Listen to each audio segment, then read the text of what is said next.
Hello guys, now in this video we will discuss the topic that is the placenta. Previous video में हमने क्या देखा था कि जो प्लेसेंटा है वो कब बनता है। ओके तो जो प्लेसेंटा है वो फॉर्म होना स्टार्ट हो जाता है that is the are 6th week of gestation या बोल सकते हैं 6th वीक ऑफ प्रेगनेंसी में क्या होना स्टार्ट हो जाता है, प्लेसेंटा बनना स्टार्ट हो जाता है। आपको ये पूछ सकते हैं कि प्लेसेंटा फॉर्म कहाँ से होता है, फॉर्मेशन कहाँ से होती है। मैंने प्रीवियस वीडियो में बताया था हमारी मैटरनल सर्कुलेशन होती है एक, और एक हमारी फीटल सर्कुलेशन। जो मैटरनल सर्कुलेशन है मीन्स की जो मैटरनल का कौन सा पार्ट है जो प्लेसेंटा बनाता है, तो हमारा डेसिडुआ बेसिलिस, या हम बोल सकते हैं कि जो हमारी वेसल प्लेट है वो हेल्प करेगी। और जो फीटल है उसमें कौन सा पार्ट आता है, दैट इज द कोरियोनिक फ्रंटोसम या कोरियोनिक बिलाई भी हम उसको बोल सकते हैं। ठीक है, ओके। ये हमारा क्या हो गया, प्लेसेंटा बनना स्टार्ट हो जाता है 6th वीक में और 12th वीक में कंप्लीट जो है ये अपना वर्क करना स्टार्ट कर देता है। मीन्स की जितने भी हार्मोन्स वगैरह वो सीक्रेट करना स्टार्ट कर देता है। फॉर्मेशन जो है इम्पोर्टेंट है, आपको पूछ सकते हैं कि जो हमारी प्लेसेंटा है वो कहाँ कहाँ से बनता है, तो हमारा मैटरनल और फीटल, जो मैंने प्रीवियस वीडियो में आपको अच्छे से बताया था कि मैटरनल कितना पार्ट कवर करती है और जो फीटल है वो कितना पार्ट कवर करती है। ओके, देन जो हमारा इसमें टॉपिक आता है, जो हमारा हमें पता चल गया कि अब प्लेसेंटा बन गया है, तो प्लेसेंटा के कुछ कैरेक्टरिस्टिक्स जो है वो हम पढ़ते हैं कि प्लेसेंटा कैसा होता है और क्या क्या जो है उसमें प्रॉपर्टीज रहती है। ओके, फर्स्ट ऑफ ऑल जो प्लेसेंटा वो कौन सी शेप का होता है, that is are discoid shape. Placenta कैसी शेप का, तो that is discoid shape. Then जो प्लेसेंटा वो डेसिडुएट होता है। डेसिडुएट का मतलब क्या है कि कोई भी चीज अटैच है तो वो सेपरेट होगी। Means deciduate means separation will be there. जब at the time of pregnancy या at the time of labour, जब बेबी डिलीवर होगा तो उसके बाद जो प्लेसेंटा है उसको भी वहां से सेपरेट होना है जहां पर भी क्या है प्लेसेंटा इम्प्लांटेड है। अब इसमें एक और क्वेश्चन मैंने प्रीवियस वीडियो में बताया था कि प्लेसेंटा जो है इम्प्लांटेड कहाँ पर होता है और फीटस इम्प्लांटेड कहाँ पर होता है। जहां पर फीटस होगा वहीं पर क्या रहता है, हमारा प्लेसेंटा नॉर्मली रहता है, जो कि हमारा 2/3 posterior part of the uterus पे रहता है। ये जो है हमारा हमेशा जो प्लेसेंटा है वो पोस्टीरियरली प्रेजेंट होता है। इन केस अगर हमारा प्लेसेंटा एंटीरियरली प्लेस्ड है या इंटरनल ओस के बिल्कुल सामने प्रेजेंट है, ओवर द इंटरनल ओस है, तो उस कंडीशन को हम बोलते हैं प्लेसेंटा प्रीविया, जो कि हमारी एक कॉम्प्लिकेशन क्रिएट करती है ड्यूरिंग लेबर। ओके, वो हम अलग से टॉपिक में पढ़ेंगे। जो प्लेसेंटा है वो एक डिस्कॉइड शेप का होता है, देन डेसिडुएट होता है, ये हीमोकोरियोनिक। हीमोकोरियोनिक का मतलब क्या है कि इसमें ब्लड प्रेजेंट रहता है। ब्लड प्रेजेंट, ब्लड कौन सा प्रेजेंट रहता है, तो हमारा मैटरनल ब्लड, क्योंकि मैटरनल ब्लड ही क्या करता है स्पाइरल आर्टरियोल्स के थ्रू इंटरवीलस स्पेस में जाता है और वहां से हमारे फीटस को सर्कुलेट होता है। ओके, तो ये कैसा है, एक तो डिस्कॉइड शेप का है, दूसरा डेसिडुएट है, हीमोकोरियोनिक है।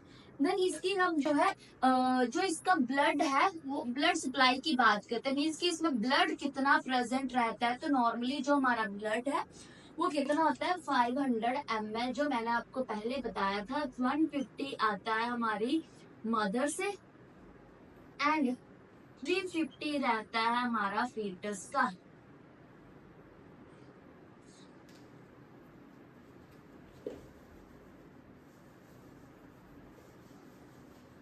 ये इम्पोर्टेंट है कि आपको ये याद रखना है कि जो ब्लड सप्लाई है वो कितनी रहती है। इसमें इम्पोर्टेंट क्या है हमारा ब्लड सप्लाई का। ओके, देन जो है इसमें हम कुछ पार्ट लाइक कि हमें पता था कि जो सरफेसेस है वो कौन कौन बनाता है, हमारा मैटरनल और फीटस, तो वो मैंने आपको पहले बता दिया कि जो सरफेस है वो इक्वल ही उनका डायमीटर रहता है। दैट इज जो है वो हमारा सरफेस उनका इक्वल रहता है, बट जो उनकी थिकनेस है वो अलग अलग होती है। ओके, सरफेस थिकनेस, जो सरफेस थिकनेस है वो मैटरनल की होगी 1/5 और जो फीटस की होगी वो होगी 4/5, जो है वो प्लेसेंटा की डायमीटर या बोल सकते थिकनेस रहती है। जो नॉर्मल थिकनेस होती है प्लेसेंटा की वो कितनी होती है 1.5 सेंटीमीटर टू 3 सेंटीमीटर। याद रखना नॉर्मल थिकनेस कितनी होती है हमारी 1.5 टू 3 सेंटीमीटर रहती है। इन केस अगर 1.5 सेंटीमीटर से लेस डायामीटर है उसको हम क्या बोलेंगे, उसको हम बोलेंगे स्मॉल प्लेसेंटा। मीन्स कि जो प्लेसेंटा है उसमें ब्लड की इनसफिशिएंसी रहेगी, क्योंकि डायमीटर कम है तो जो ब्लड वेसल्स की थिकनेस है वो भी कम रहेगी, जिसके कारण जो हमारा फीटस है उसको भी ब्लड सप्लाई कम जाएगी। ये जो स्मॉल प्लेसेंटा है ये नॉर्मली सीन होता है in pregnancy induced hypertensive mother में। ये इंपॉर्टेंट क्वेश्चन है कि हमारा स्मॉल प्लेसेंटा या जो थिन प्लेसेंटा वो किसमें देखने को मिलता है, दैट इज जो हम बोल सकते हैं कि हमारी हाइपरटेंसिव मदर है उनमें। और इसके कारण फीटस कैसा होता है, तो फीटस उसकी क्या रहेगी, growth retardation,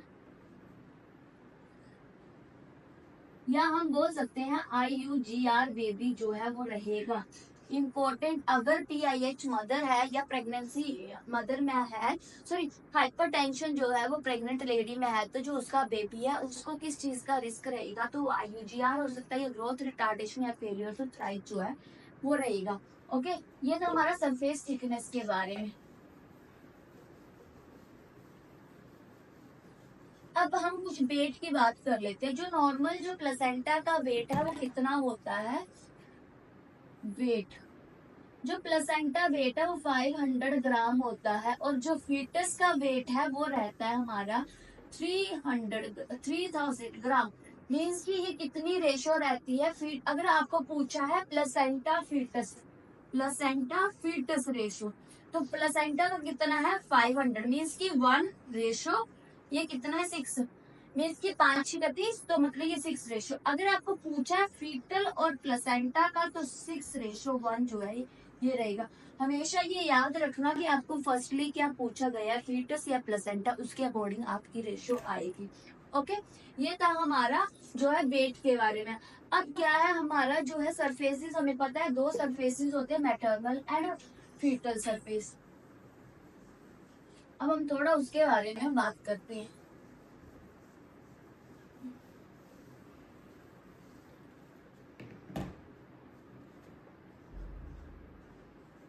surfaces,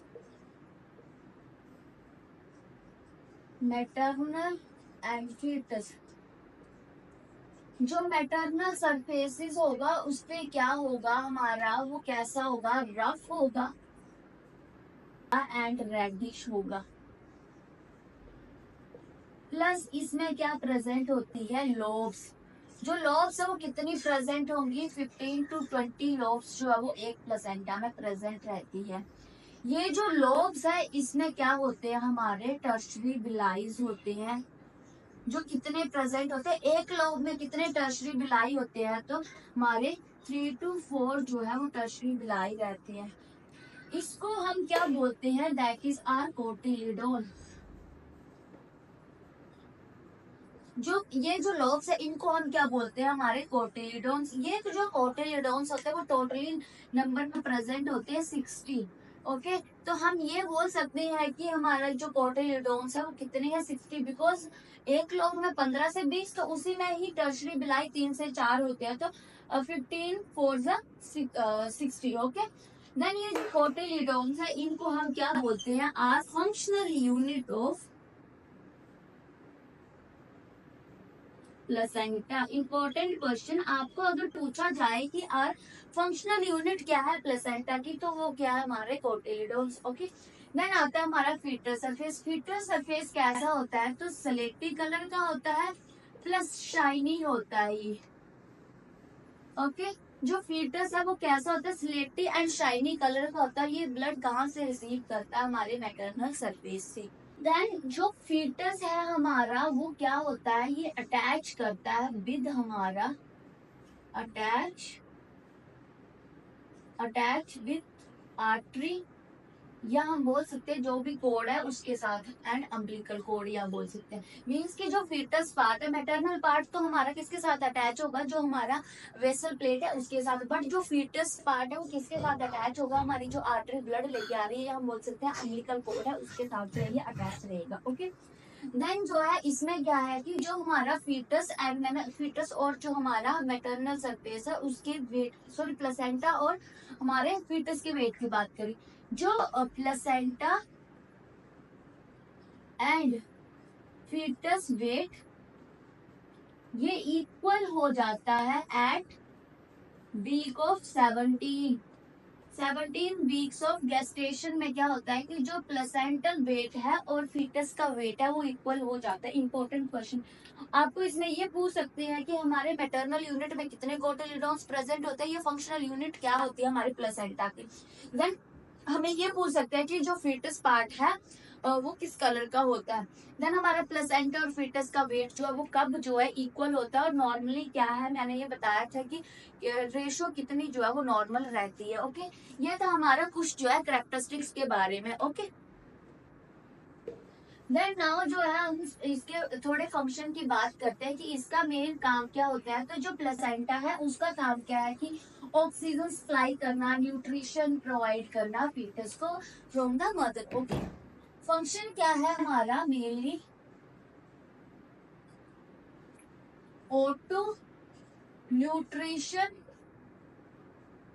and blood supply करना, ब्लड सप्लाई टू फीटस, कहाँ से, हमारे मदर से। ओके, इसमें अगर आपको बात करें O2 सप्लाई कितनी होती है नॉर्मली, तो ये होती है हमारी 8 ml पर केजी पर मिनट में जो है वो होती है। अगर आपको पूछे पर मिनट में हमारी ऑक्सीजन सप्लाई कितनी होती है, तो 8 ml पर केजी के हिसाब से जो है वो हमारी होती है। ये था हमारा फंक्शन जो है प्लेसेंटा का। Then uh mechanism of placenta, mechanism of placenta means कि जो प्लेसेंटा ऑक्सीजन सप्लाई कर रहा है या न्यूट्रिशन या कुछ भी सप्लाई कर रहा है, तो वो किस मेथड के थ्रू या कौन सा मैकेनिज्म जो है फॉलो करता है। मैकेनिज्म फर्स्ट है हमारा दैट इज O2, हम बोल सकते हैं O2 हो गया, CO2 हो गया, ये जितने भी गैसेस है, प्लस यूरिक एसिड और प्लस क्रैक,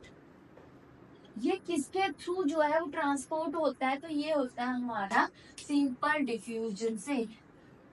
ये जो है सिंपल डिफ्यूजन के थ्रू क्या होता है कि हमारा मैटरनल से क्या जाता है, फीटस में जाता है। Okay, second one is uh glucose, जो ग्लूकोज है वो किसके थ्रू सप्लाई होता है, तो हम बोल सकते हैं कि इसके लिए हमें चाहिए activated transporter, activated transporter means की, या हम बोल सकते हैं फैसिलिटेटेड, मीन्स की जो ग्लूकोज है वो अपने आप फीटस में नहीं जाता है, उसके लिए क्या चाहिए, एक मतलब हम बोल सकते हैं टाइप की फोर्स चाहिए या चैनल चाहिए जो ग्लूकोज को ट्रांसफर करता है फीटस से मदर, सॉरी मदर से फीटस को।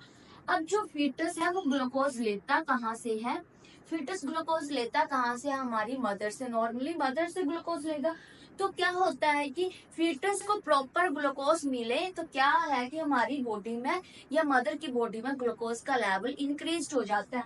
ये मेनली होता है 24 to 28 वीक्स में क्या हो जाता है, ग्लूकोज लेवल इंक्रीज हो जाता है मदर में, इंक्रीज ग्लूकोज, जिसके कारण क्या हो सके, इनफ सप्लाई टू फीटस। इस कंडीशन को हम क्या बोलेंगे, जब हमारा ग्लूकोज इंक्रीज होगा, that is called GDM, gestational diabetes mellitus.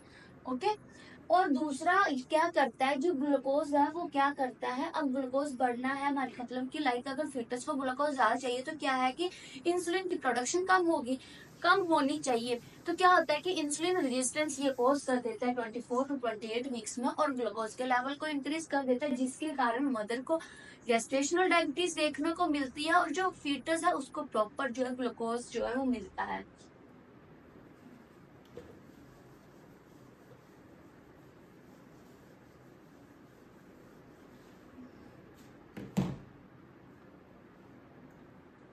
Then third one is calcium plus folic acid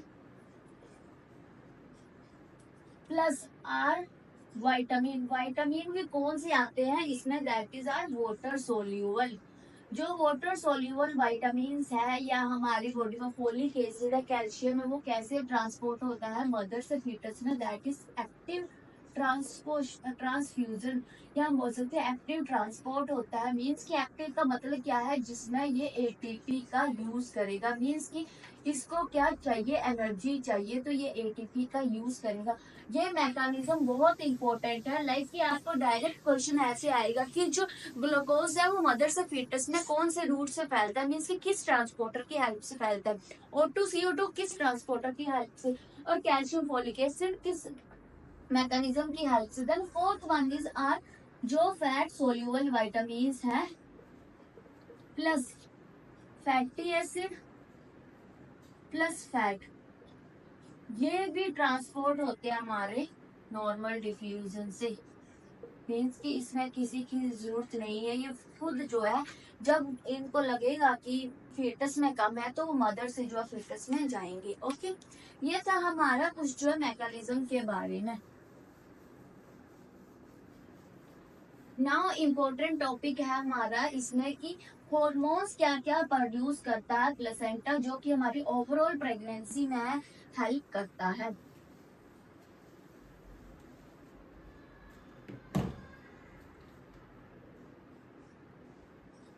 hormones, जो हमारा प्लेसेंटा है वो to types of hormones create करता है। एक आते हैं हमारे स्टीरॉइड्स हार्मोन एंड सेकंड आता है हमारा ग्लूकोज हार्मोन, या हम बोल सकते हैं जो भी हमारे प्रोटीन हार्मोन्स है। ठीक है, ग्लूकोज हो गया हमारा, और जो है हमारा protein, glucose plus protein hormones.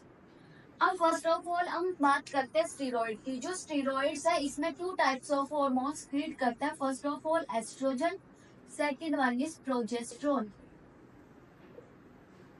Normally जो एस्ट्रोजन होता है वो थ्री टाइप्स का होता है, E1, E2, E3 and E4।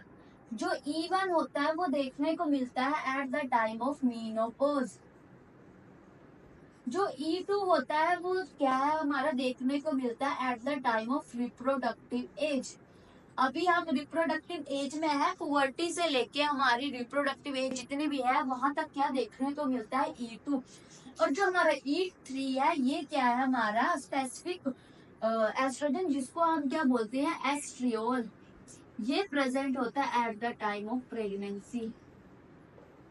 क्या होता है कि जो हमारा प्लेसेंटा है वो क्या प्रोड्यूस करता है, हमारा E3 स्क्रीट करता है जिसको हम बोलते हैं एस्ट्रियोल, और जो हमारा E4 है वो प्लांट सीड्स में प्रेजेंट होता है। अब हम बात करते हैं कि जो हमारा एस्ट्रियोल है वो स्क्रीट कैसे होता है, इसकी कहाँ से आता है। क्या हुआ कि जो प्री लेबर फेस है, मीन्स की लेबर होने से पहले क्या होता है कि फीटस की HPO एक्सिस एक्टिवेट होती है, और क्या होती है ये हाइपोथैलेमस पे एक्ट करता है। मीन्स की हाइपोथैलेमस क्या करेगा, हमारे CRH को स्क्रीट करेगा, कोर्टिको रिलीजिंग हार्मोन को स्क्रीट करेगा, और ये किस पे एक्ट करेंगे, हमारे एंटीरियर पिट्यूटरी पे। ये जो एंटीरियर पिट्यूटरी है वो स्क्रीट करता है ACTH। ओके, और ये जो ACTH है वो कहाँ पर एक्ट करेगा, आर एड्रीनल ग्लैंड। देन ये जो एड्रीनल ग्लैंड है वो एक हार्मोन क्रिएट करता है। वैसे तो ये two types of hormones create करता है, एक करता है DHEAS और second one is uh cortisol. Cortisol तो हमारा किसमें हेल्प करता है, जो हम बोल सकते हैं ग्लूकोज के लेवल को इंक्रीज करने में, नेस्ट जिसको हम नेस्टिंग बोलते हैं।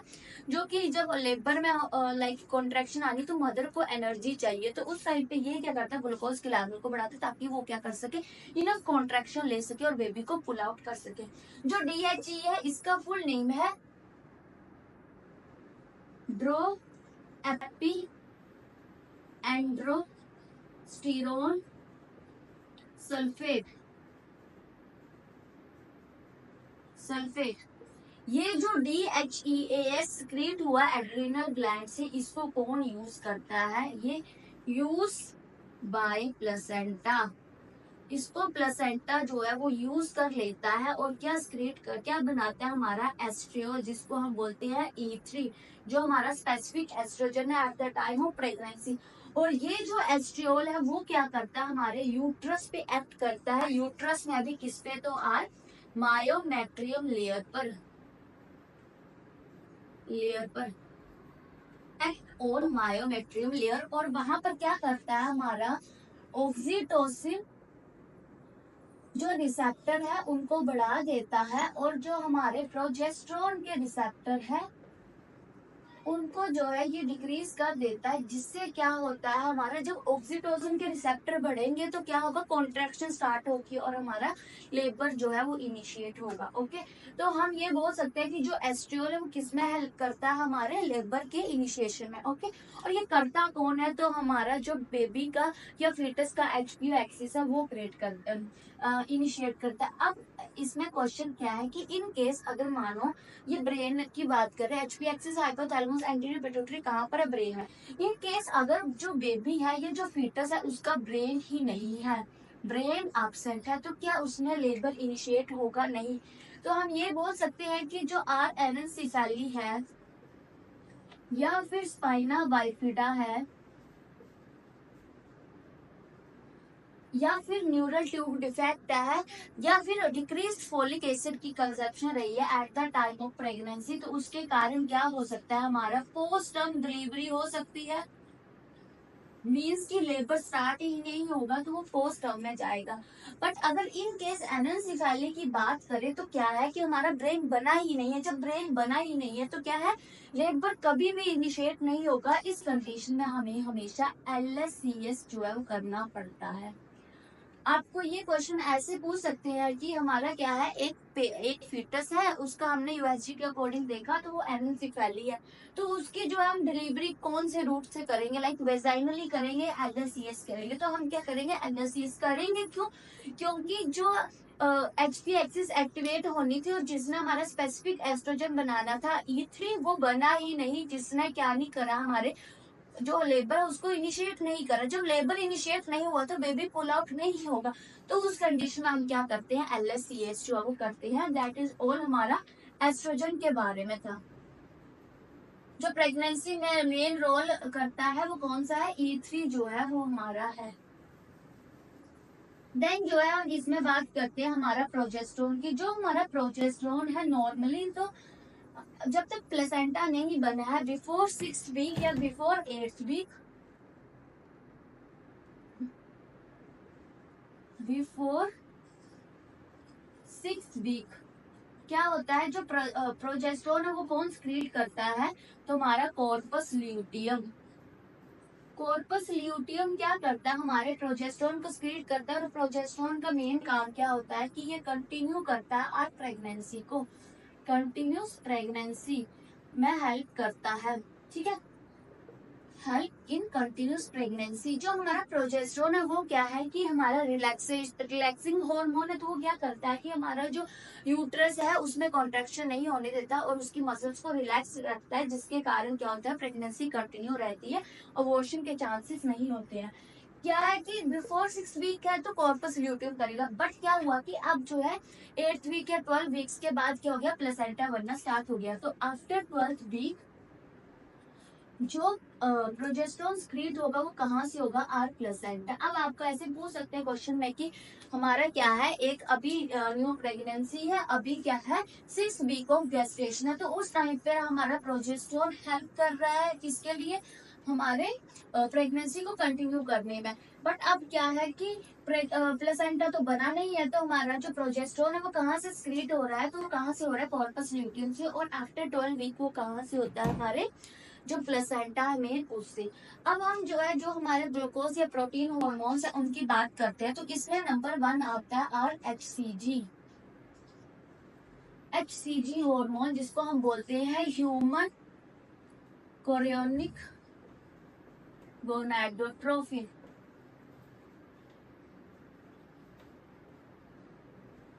क्या है HCG hormone, that is human chorionic glycoprotein. इसको हम क्या बोल सकते हैं, कौन सा हार्मोन है, uh glycoprotein hormone, glycoprotein hormone.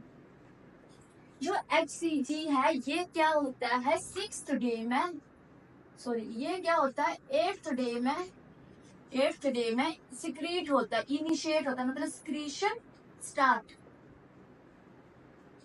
10 to 12 weeks में क्या हो जाता है, लेवल इसका maximum level. And after 16 weeks ये क्या होना स्टार्ट हो जाता है, डिक्लाइन। मीन्स की क्या है, ये हमारी नॉर्मल प्रेगनेंसी है। नॉर्मल प्रेगनेंसी में क्या हुआ, ये 8th डे में क्या हुआ, ये स्क्रीट होना स्टार्ट हुआ और ये क्या हो गया 10 to 12 वीक्स में क्या हो गया, मैक्सिमम अमाउंट हो गया इसका। देन जो है 16 वीक्स में क्या हो गया, ये फिर से डिक्लाइन होना स्टार्ट हो गया। जो हमारा 10 to 12 वीक्स में उसमें मैक्सिमम लेवल कितना होता है, that is 50,000 to 1 lakh international unit. और जो आफ्टर 10 to 12 वीक्स है तो 16 वीक्स में जो कम होना स्टार्ट हो जाता है, तो ये 50,000 से जो है वो कम जो है आ जाता है आफ्टर 16 वीक्स। ओके, अब जो HCG है वो मेन क्यों है, ये जो HCG है इसका मेन काम क्या है, तो ये क्या करता है, अगर तो आपको पूछा है कि प्रेग्नेंट वीमेन है, प्रेग्नेंट वीमेन है, तो जो HCG है वो क्या करता है, हमारे प्लेसेंटा को मेंटेन करता है, मेंटेन प्लेसेंटा। और इन अगर नॉन प्रेग्नेंट है या हम बोल सकते हैं बिफोर 12 वीक्स, तो ये जो HCG है, HCG maintain corpus luteum in non pregnant women, या हम बोल सकते हैं बिफोर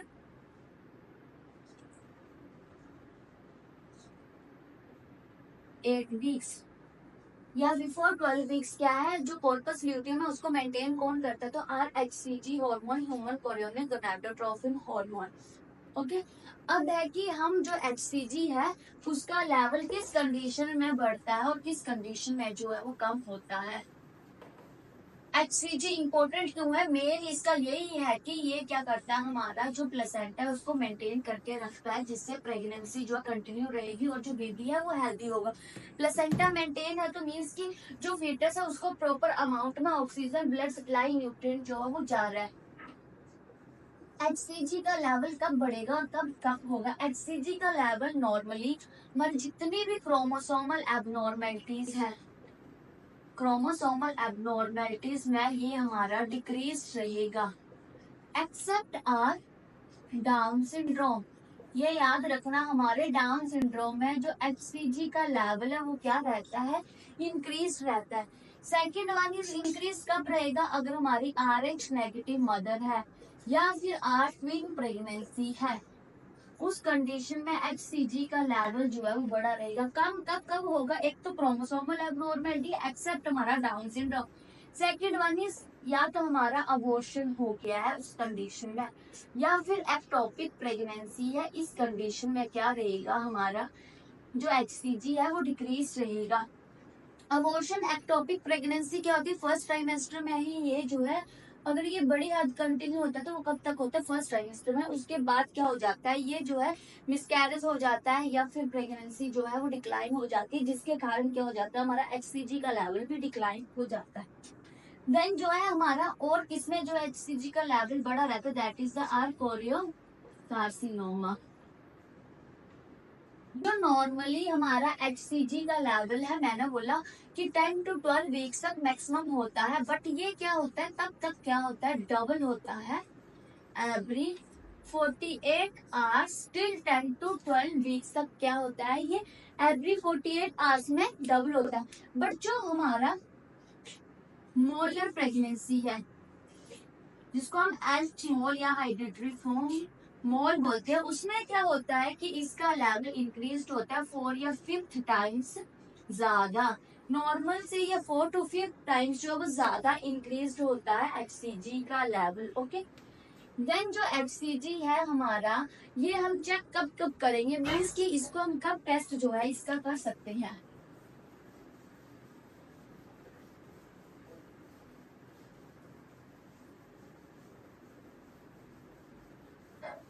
जो हमारा HCG है इसको हम कर सकते हैं दो कंडीशन में चेक। एक तो हम कर सकते हैं हमारा मिस्ड पीरियड के बाद, first missed period, after first, ये होगा आफ्टर फर्स्ट मिस्ड पीरियड, जिसको हम किसके थ्रू चेक करते हैं, that is uh UPT. UPT से हम चेक करते हैं कि whether the mother is pregnant और नॉट, और ये करते कब है, तो हमेशा अपने फर्स्ट पीरियड मिस्ड के बाद। लाइक कि जैसे मान लो क्या है, ये हमारा 28 का साइकिल है। 14 डेज पे क्या होती है, ओव्यूलेशन होती है। तो क्या है कि हमारा 28 में हमारा प्रीवियस आया था मेंस्ट्रुएशन, अब फिर 28 पे आना था, बट क्या हुआ कि 28 पे मेंस्ट्रुएशन नहीं आई। तो इसको हम क्या बोलेंगे, फर्स्ट मिस्ड पीरियड। मीन्स कि जो डेट जिस डेट पे मेंस्ट्रुएशन आनी चाहिए थी वो ना आ करके लाइक 2 या 3 डेज जो है वो आगे पीछे अगर किसी का है, बट अगर हम फिक्स 28 डेज की बात कर रहे हैं तो उसमें क्या है कि उसका 28 डेज पे मेंस्ट्रुएशन नहीं आई, तो उसको हम क्या बोलेंगे, फर्स्ट मिस्ड पीरियड। जब हमें पता चल गया कि हमारी मेंस्ट्रुएशन नहीं आई तो उसके बाद हम क्या करेंगे, यूपीटी टेस्ट करेंगे। क्यों, ताकि हम एचसीजी का लेवल देख लें। अगर नॉर्मली तो एचसीजी का लेवल डाउन है तो इसका मतलब क्या है, जो मदर है वो प्रेग्नेंट नहीं है। बट इन केस अगर हमारा जो एचसीजी का लेवल इंक्रीज आता है तो इसका मतलब क्या है कि जो मदर है वो प्रेग्नेंट है। ओके, सेकंड हम जो है वो क्या कर सकते हैं, आर ब्लड टेस्ट। जो ब्लड टेस्ट है वो मेनली हम कर सकते हैं, वो है 6th day before uh missed period. First missed period के 6 डे पहले। तो अगर नॉर्मल 28 का साइकिल है तो 20 जो 6 डेज है वो कौन पे आएगा, 22, या हम बोल सकते हैं 22 डेज। या फिर हम बोले ओव्यूलेशन का 22 डेज कितना हुआ, तो 8th डे। मीन्स की या तो हम बोल सकते हैं 8th डे आफ्टर ओव्यूलेशन, या फिर आर फर्टिलाइजेशन। ओके, हम जो है इस टाइम पर जो है अपना एचसीजी का लेवल चेक कर सकते हैं। मैंने बोला इसमें कैसे पता चलेगा कि हम चेक करेंगे तो हमारा एचसीजी का लेवल बढ़ा हुआ आएगा, इसका मतलब क्या है, हमारी प्रेगनेंसी है। अब हम उसको कंफर्म करेंगे कि लाइक वो प्रेगनेंसी है वो नॉर्मल है कि नहीं है, कौन सा गेस्टेशन है, वो सब जो हमारे एचसीजी से पता चल जाएगा। बट यूपीटी हम हमेशा करते हैं फर्स्ट मिस पीरियड के बाद, और जो ब्लड टेस्ट है वो हम कर सकते हैं 6th day before miss period या 22 डेज पे, या फिर हम बोल सकते हैं हमारा 8th डे जो है आफ्टर ओव्यूलेशन या फर्टिलाइजेशन। ओके, ये था हमारा एचसीजी के बारे में। और एचसीजी का क्या क्या काम है, एक तो हमारा क्या करता है, जो एचसीजी है हमारा कॉर्पस ल्यूटियम को मेंटेन करता है नॉन प्रेग्नेंट मदर में। दूसरा हमारी प्रेगनेंसी में भी हेल्प करता है, कैसे, हमारे प्लेसेंटा को मेंटेन करके। जो एचसीजी का लेवल है वो कब कब डबल होता है, कब स्टार्ट होता है बढ़ना, कब जो मैक्सिमम होता है, कब जो डिक्लाइन हो जाता है, इंपॉर्टेंट क्वेश्चन। ये जो है हम कब कब जो है इसका लेवल चेक कर सकते हैं। और सबसे इम्पोर्टेंट क्वेश्चन कि किस कंडीशन में एचसीजी का लेवल बड़ा मिलता है और किस कंडीशन में जो एचसीजी जो है वो डिक्रीज अमाउंट में जो है वो मिलता है, जिससे हमें हम जो भी क्रोमोसोमल एबनॉर्मेलिटीज या कोई भी एबनॉर्मेलिटी उसको जो है हम डायग्नोज कर सकते हैं through uh HCG level. Then second जो आर हार्मोन आता है उसे हम बोलते हैं आर एचपीएल। एचपीएल मीन्स कि हमारा ह्यूमन प्लेसेंटा या प्लेसेंटल लैक्टोजन हार्मोन। ये जो हार्मोन है वो कौन सा हार्मोन है, आर मेटोट्रोफिन हार्मोन। और ये जो एचपीएल है वो स्क्रीट कहाँ से होता है, हमारे ट्रोफोब्लास्ट से। और ट्रोफोब्लास्ट में भी मैंने बताया था किससे, तो आर सिनसाइटोट्रोफोब्लास्ट। हमेशा याद रखना कि हमारा जो फैक्ट्री हार्मोन कौन है, तो हमारा सिनसाइटोट्रोफोब्लास्ट। सिनसाइटोट्रोफोब्लास्ट ही एचसीजी को स्क्रीट करता है, यही एचपीएल को करता है, यही हमारे पप्पा हार्मोन को स्क्रीट करता है। ओके, जो हमारा एचसीजी है वो मैंने बता दिया था 8th डे में स्क्रीट होना स्टार्ट होता है। ये जो एचपीएल है वो 3rd वीक में जो है वो बढ़ना स्टार्ट होता है, और कब तक कंटिन्यू रहता है, आर 36 to 38 वीक्स तक जो है ये कंटिन्यू रहता है। ये हम इससे क्या, ये किसमें हेल्प करता है, हमारे प्लेसेंटा की ग्रोथ में या प्लेसेंटल फंक्शन में। तो हम ये बोल सकते हैं कि अगर एचपीएल का लेवल नॉर्मल है, इसका मतलब नॉर्मल फंक्शनिंग है हमारे प्लेसेंटा की। आपको डायरेक्ट क्वेश्चन आ रहा है कि हमने प्लेसेंटल फंक्शनिंग चेक करनी है, प्लेसेंटल फंक्शनिंग चेक करनी है। Placental functioning uh checked by, कौन सा हार्मोन रिस्पॉन्सिबल है, uh HPL, human placental lactogen hormone जो है रिस्पॉन्सिबल है। इंपॉर्टेंट क्वेश्चन, हम ये कभी भी यार ये मत सोचना कि लैक्टोजन है मींस की ब्रेस्ट फीडिंग, नॉट। ये जो है वो ब्रेस्ट फीडिंग या ब्रेस्ट मिल्क में कभी भी हेल्प नहीं करता है। ये हेल्प किसमें करता है, तो uh detection of normal functioning of the placenta. Okay, कि हम उससे नॉर्मल फंक्शन जो है प्लेसेंटा का चेक कर सकते हैं, that is uh HPL। Then जो नेक्स्ट हार्मोन आता है हमारा प्रोटीन ग्लूकोज हार्मोन जो है next, that is uh PAPPA. Third one is PAPPA. PAPPA hormone का फुल फॉर्म क्या है, तो that is placenta, that is pregnancy associated plasma protein A. Full form क्या है पप्पा की, pregnancy associated plasma protein A. इसका main काम क्या है कि इसका जो क्या है इम्यूनोलॉजिकल फंक्शन है, मीन्स कि ये जब पप्पा स्क्रीट होता है तो जो मैटरनल का इम्यून सिस्टम है उसको ये डिप्रेस कर देता है, जिससे क्या होता है रिजेक्शन जो है हमारे रिजेक्शन ऑफ जायगोट नहीं होती है। अब नॉर्मली हमारी बॉडी में कोई भी अगर बाहर से या कोई भी न्यू सेल ग्रोथ होता है तो उसको हमारी body as a foreign particle detect करती है और हमारा इम्यून सिस्टम उसके ऊपर एक्ट करते हैं, उस चीज को बाहर निकालने का ट्राई करते हैं। जब जाइगोट आएगा तो हमारी बॉडी उसको भी वैसे ही कंसीडर करेगी, तो वो उसको भी बाहर निकालने का ट्राई करेगी, जिसके कारण क्या होगा हमारा अबॉर्शन रहेगा। तो कहीं ना कहीं हम ये बोल सकते हैं कि अबॉर्शन अगर हो रहा है तो मतलब क्या है कि जो पप्पा का लेवल है वो क्या है कम है। ओके, ये एक हमारा नॉर्मल कोज है, ठीक है। अगर पप्पा क्या है नॉर्मल अमाउंट में स्क्रीट हो रहा है तो वो क्या करेगा, जो हमारा इम्यून सिस्टम है उसको कम कर देगा, जिसके कारण जो जाइगोट है वो रिजेक्ट नहीं होगा और नॉर्मल प्रेगनेंसी कंटिन्यू रहेगी। अब कुछ क्या है कि जैसे हमारा थोड़ा HCG है, इसके जो है 2 यूनिट्स होती है, एक होता है अल्फा एक होता है बीटा। जो हमारी अल्फा यूनिट है वो तो स्पेसिफिक यूनिट, बट जो बीटा यूनिट है वो हमारी सिमिलर होती है TSH के, FSH के और LH के। तो क्या हुआ जब हमारा HCG बढ़ा तो क्या होगा हमारा TSH भी बढ़ेगा, हमारा FSH भी बढ़ेगा और हमारा LH भी बढ़ेगा। तो क्या है कि जब प्रेगनेंसी होती है तो हम उस टाइम पे देखते हैं कि हमारा जो प्रेग्नेंट वीमेन है उसमें थायराइड भी बढ़ता है। थायराइड हार्मोन क्यों बढ़ते हैं, क्योंकि जो TSH है वो सिमिलर है हमारे HCG के बीटा यूनिट के जैसा। अगर HCG बढ़ेगा तो TSH भी बढ़ेगा, इसलिए हमारा थायराइड रहता है। नॉर्मली आपको क्वेश्चन आ सकता है कि eight the time of pregnancy thyroid hormone क्यों बढ़ता है, किसके कारण बढ़ता है, तो हमारा उसमें ऑप्शन रहेगा HCG। बट अगर उसमें भी बीटा यूनिट दिए तो right answer is the uh beta unit. Okay, ये है हमारा ओवल जो है अबाउट द प्लेसेंटा। प्लेसेंटा में नॉर्मली हमने क्या पढ़ा कैरेक्टरिस्टिक्स की, लाइक वो कैसे कैसे होता है, डिस्कॉइड शेप का है, डेसिडुएट है, हेमोकोरियोनिक है, फिर उसका जो सरफेस है वो किस किस पार्ट से बनता है, ब्लड सप्लाई कितनी होती है उसमें, और जो जो मेटर्नल पार्ट है वो कहाँ से बनता है, कितना जो है एरिया कवर करता है, उसके जो है उसमें क्या प्रेजेंट है, लाइक लोब्स और कॉर्डिलिडोस, और जो फीटल पार्ट है वो किस कलर का जो है वो रहता है।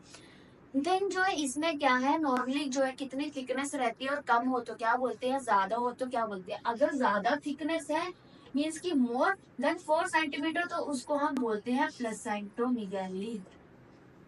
प्लेसेंटोमीगैली। और ये जो प्लेसेंटोमीगैली मेनली देखने को मिलती है RH नेगेटिव मदर में, या फिर ट्विन प्रेगनेंसी है उसमें जो है ये देखने को मिलती है। नॉर्मली कितनी रहती है हमारा प्लेसेंटल थिकनेस 1.5 टू 3 सेंटीमीटर, 1.5 से कम है तो मतलब कि थिन प्लेसेंटा, और मोर देन 4 सेंटीमीटर तो प्लेसेंटोमीगैली। देन जो है उसके बाद हमने क्या पढ़ा उसके मैकेनिज्म की, लाइक कि O2 CO2 कैसे कैसे जो है वो मदर से फीटस में जाता है। देन जो है कौन कौन से हार्मोन जो है ये सिक्रेट करता है, तो इसमें मेन हार्मोन्स एक तो स्टेरॉइड के आते हैं, that is the oestrogen and progesterone. And उसमें भी एस्ट्रोजन का कौन सा हार्मोन जो है वो मतलब मेन है प्रेगनेंसी में, that is the E3 astro. वो कहाँ से सिक्रेट होता है वो सब पता है, ठीक है। देन हमारे जो प्रोटीन प्लस ग्लूकोज के हार्मोन्स आते हैं, that is the first is HCG। Okay, HCG में भी इम्पोर्टेंट है कि कब वो स्क्रीट होना स्टार्ट होता है, कहाँ से स्क्रीट होता है, कब मैक्सिमम होता है और कब जो डिक्लाइन होना स्टार्ट होता है, और हम उसका लेवल कब कब जो है चेक कर सकते हैं, और कब जो है HCG का लेवल बड़ा मिलेगा और कब जो है हमें कम मिलेगा। सेकंड हमने डिस्कस करा that is uh HPL। HPL जो है कभी भी ब्रेस्ट फीडिंग या ब्रेस्ट मिल्क के लिए रिस्पॉन्सिबल नहीं है। किसके लिए रिस्पॉन्सिबल है, जब हमने डिटेक्ट करना है functioning of the placenta. Okay. Then जो है इसमें हमारा आता है पप्पा। तो अगर आपको पूछे कि रिजेक्शन ऑफ जायगोट को कौन प्रिवेंट करता है, तो that is uh hormone PAPPA. Okay, that is all about the placenta. Next video में हम क्या करेंगे, प्लेसेंटल एबनॉर्मेलिटी के बारे में चेक करेंगे। ओके, अगर आपको कोई भी मतलब कि इसमें कोई भी प्रॉब्लम होती है तो आप जो है कमेंट कर सकते हैं। Okay, thank you.